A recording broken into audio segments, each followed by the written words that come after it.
Okay, so in the last video I explained how to find the dihedral angle between two surfaces using the point view method.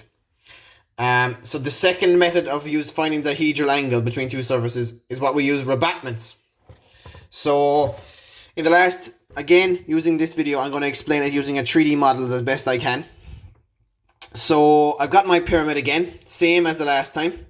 We've got it in plan, it's going to be rotated.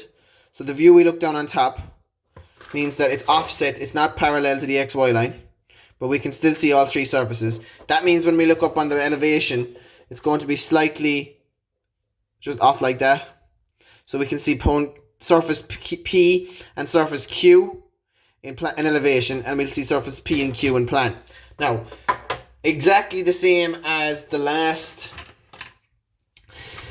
point view method, what we're going to do is we're going to project our first auxiliary in order to be able to see the true length of the line of intersection.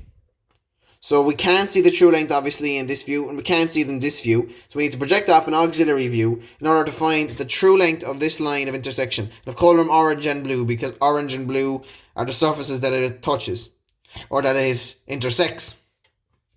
Now, so let's go back here. So unlike the point view method, we only need to do one auxiliary view. So let's go back. If we're looking along here, we'll see now that we're looking in directly, which means that we're looking in, and we will see the true length of the line of intersection between the two surfaces. We'll say, if that's P and Q, we're looking in like that. So we're going to see P and Q, we're going to see this line here, my finger's in the way, this line here as the true length. Now, what we need to do then is we can find the dihedral angle between two surfaces by looking along the point, right? Or we can use rebatment. So what we're going to do is, first of all, imaginary, we're going to get this new plane, right? Like for all the world, I'm going to use a knife. And I'm going to cut down a section that is perpendicular to my line of intersection. So if my line of intersection, I cut it down, and what I'm left with then is I'm left with a pyramid with a section cut off with a triangular surface, and that triangular surface is represented as a line view in our auxiliary. So if I was to place down our surface like that, you can see now from the views that we have our line of intersection and we have this cut surface, right? So now what we must do is we can rebat this surface to make it lie flat on the ground. So we're going to rotate it down to lie flat on the ground along our x1, y1. And when we project this back, what we're really looking at is we're really looking at this, right? So that our triangle lies directly flat on the ground.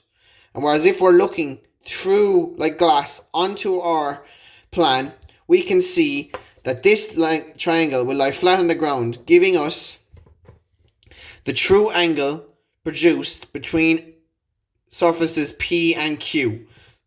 So that's how we use rebatments. We're rotating this surface that we've cut onto the ground and pulling it back down into plan, so that when we look directly straight down on the surface, we can see that this triangle is lying on the ground, and it gives us, you can see that the triangle is lying on the ground, gives us the true dihedral angle between surfaces P and Q. So that's the second method, using rebatments to find the dihedral angles.